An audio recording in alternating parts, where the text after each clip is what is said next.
Clase número 6, resonancia parte 2. Antes de hablar de resonancia, pues estamos tocando ciertos puntos tópicos importantes para poder comprenderlo cuando lleguemos en sí al tema de resonancia. Entonces, hablamos de circuitos en alterna y sus diagramas fasoriales. Primero que todo, tenemos un circuito con resistencia pura, es decir, un circuito solo con una resistencia alimentado por una fuente de alimentación alterna.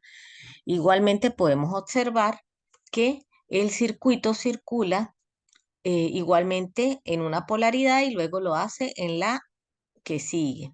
Y la fórmula, fíjense que en tanto de tensión como de corriente no existe un desplazamiento. Fíjense que ellos comienzan en el mismo punto y cuando es el punto máximo de ambas, viene siendo el punto máximo tanto de corriente como de tensión. Por lo tanto, se puede decir que en un circuito netamente resistivo en alterna, eh, tanto la tensión, ambas magnitudes como de tensión y de corriente, están en fase. Bien, esa es la característica. Esto es un circuito netamente ideal. Bien, estamos analizando de manera ideal para después irnos a entrar en materia.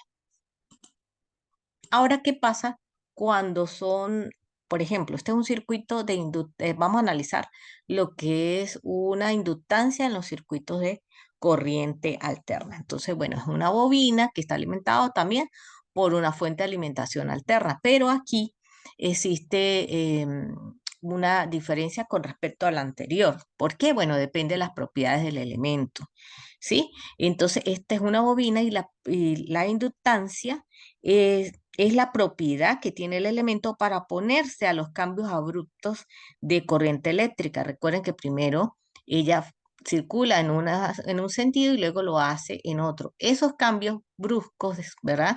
Que se dan ahí, se produce como una oposición a esos cambios bruscos de corriente. Y esa oposición la llamamos reactancia inductiva y la podemos identificar como XL, su unidad es el ohm, como lo tenemos acá.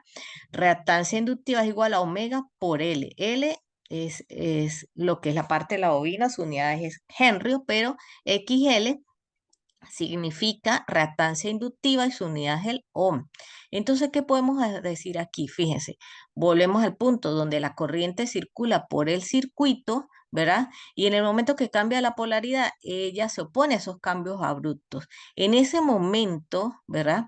Entonces, vamos a decirlo así, existe como una oposición a la corriente. Entonces, la tensión adelanta 90 grados con respecto a la corriente. Quiere decir que la tensión empieza 90 grados antes que la corriente. Eso es lo que significa. Bien, como pueden observar, aquí pueden ver un diagrama fasorial, el diagrama fasorial de lo que es la inductancia en los circuitos de corriente alterna. Bien, estamos hablando de condiciones ideales. Más adelante vamos a hablar. Lo que pasa es que es necesario que ustedes recuerden todas estas temáticas para poder hablar de resonancia. Vamos ahora a lo que es la capacitancia en los circuitos de corriente alterna.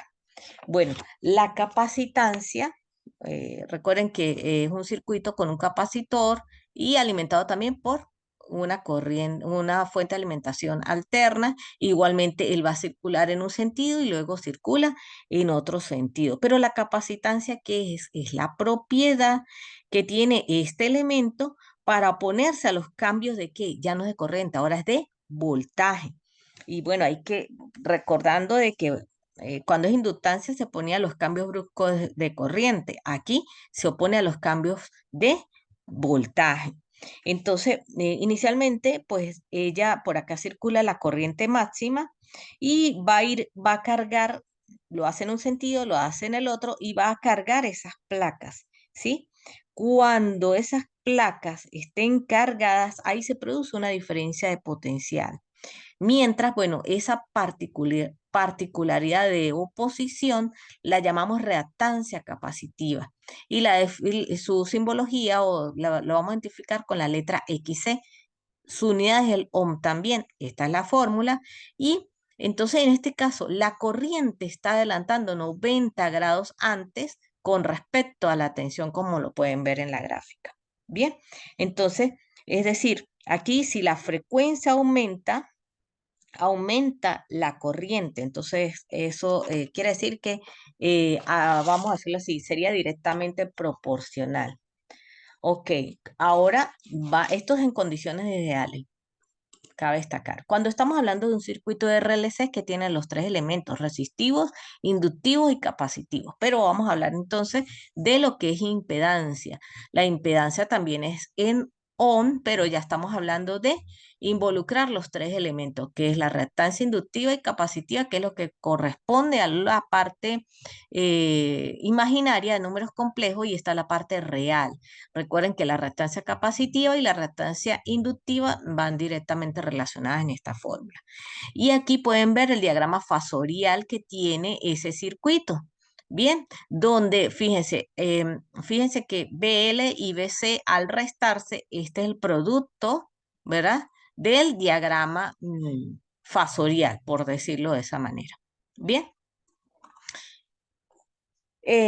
Los análisis, ojo, recuerden que todo esto es en condiciones ideal. Vamos a ir más adelante. Lo que quiero es que ustedes pues ya se estén identificando con toda la nomenclatura y todos los elementos y terminologías que vamos a utilizar. Ahora, como conclusiones, ¿qué podemos concluir? Bueno, que en un circuito netamente inductivo, la tensión adelanta la corriente, ¿sí? ¿Por qué? Porque se opone a los cambios bruscos de tensión, perdón, de corriente.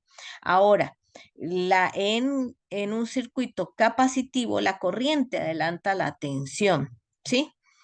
Y también podemos decir que tanto XL vamos a decirlo así, es la oposición que hace a los cambios abruptos de corriente. Y cuando estamos hablando de XC, que es la reactancia capacitiva, es la oposición a los cambios de tensión.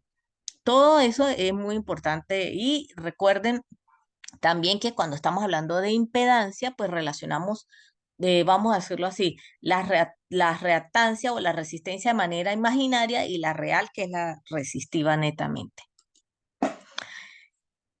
Temática para repasar e investigar por el estudiante. Número 1, fasores y análisis de diagramas. Transformaciones de polar a rectangular y viceversa, y operaciones con números complejos. Todos estos tres temas tienen que investigarlo ustedes, repasarlo, para poder entrar en materia así, en lo que ya es resonancia.